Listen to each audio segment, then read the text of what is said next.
Fique à O vontade. assunto que você falou lá no começo, dos IPOs recentes, a gente até estava com o presidente de uma dessas companhias que você citou agora, no comecinho, mas a minha dúvida é o seguinte, por exemplo, por que o papel sobe 50% em 2 meses depois do IPO, né? Será que por que o banco, né, a empresa, se fosse 50% mais caro, teria feito, de vez de fazer a R$ 10, você faz a R$ 15 o IPO há 3 meses antes, né? Então, assim, quem será que está errando aí? Ou será que estão exagerando também na influência desses papéis no curto prazo? Ele vai subir 50, depois vai cair 20 para depois, enfim... será que tem fundamento que justifica subir 50% em 2, 3 meses, alguns cases aí? Enfim, como é que você tem alguma preocupação, tem alguma visão? Porque, na minha opinião, a gente até brinca muito no Twitter, fala assim, tem alguém mentindo, né? Tem alguém errando nessa conta aí, né? Ou o banco que fez a oferta, né? A empresa vendeu muito barato, ou subiu muito rápido sem um grande fundamento, enfim. Como é que a gente pode ter um recado em relação a esses cases mais recentes, né? Como eu te falei, eu realmente, olhando para as companhias, a gente entende que são pessoas competentes, que têm de fato vantagens ali, são companhias que estão com um processo e uma tendência de crescimento bastante expressiva e interessante. Entretanto, a gente está no Brasil e ainda que companhias consigam imprimir um crescimento aí de 40%, 50%, 60%, 20 vezes a receita, o investidor pode se machucar. E ainda mais quando você tem esse comportamento de valorização de 60% em pouquíssimo espaço de tempo. Então, um exemplo que para mim fica muito relevante nesse sentido, Marco, é você olhar ontem, na primeira hora e meia de pregão, você olhar para companhias que estão aí, como eu falei, Porto Seguro, Sul América, BR Foods, Ambev, os próprios bancos e tudo mais, e ver volumes extremamente pequenos na primeira 1h30 ou 2 horas de pregão, e essas companhias negociando 5, 6, 7 vezes o volume dessas grandes companhias.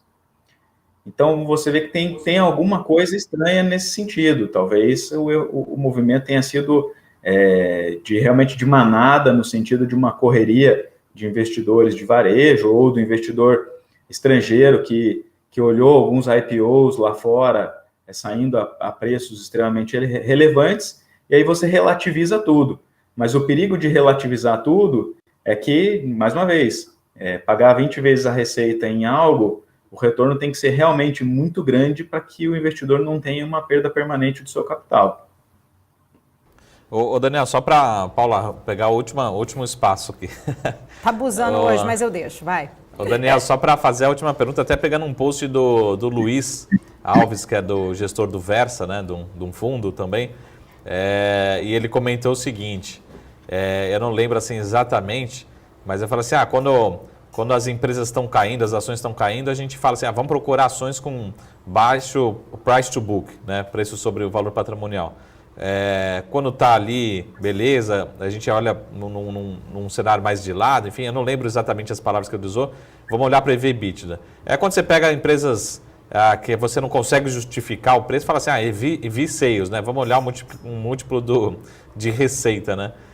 Será que tem uma preocupação, né? A gente está perdendo, de certa forma, uma metodologia de avaliação, ou pelo contrário, a gente precisa procurar novas formas para avaliar esses ativos, principalmente esse tipo de ativo que você falou, né? Assim, será que justifica 10 vezes receita, 20 vezes receita? Às vezes não está nem gerando lucro ainda, né? Algumas empresas. Eu tenho eu tento concordar bastante com essa leitura. Até entendo que negócios assim, eu vou até complementar com um ponto, né? Há 5 anos atrás, o assunto era sempre geração de caixa. Se uma companhia não gera caixa, a ação caía, a ação sofria, você tinha uma grande série de críticas dos analistas e dos gestores porque a companhia não gerava caixa. Hoje virou algo super normal, não gera caixa, dá prejuízo, mas o EV/Sales ele é baixo, ou seja, porque a companhia cresce 50%, 70% a receita, mas cresce numa base pequena. E o grande problema é você perpetuar esse tipo de crescimento. Então, ao nosso entender aqui, de fato, talvez pode estar acontecendo algumas distorções e algumas crenças que podem não acontecer. Ontem mesmo aqui no escritório, a gente lembrou muito dos episódios, por exemplo, com as empresas educacionais, ali por 2015, 2016. Era uma euforia, todos os investidores quase tinham, porque virou quase um setor defensivo, as companhias tinham FIES, mesmo que a Dilma ganhasse a eleição, estava protegido, estava tudo certo, porque o negócio era muito bom, porque o EAD era o futuro da educação e isso ia reduzir barreiras e as companhias estavam consolidando, então a escala estava ganhando tração. E aí o que a gente viu 6, 8 meses depois foram as ações dessas companhias caírem em 30%, 40%, 50%. Então, claro que são dinâmicas de negócios completamente diferentes e distintas, mas a gente enxerga alguns exageros, sim.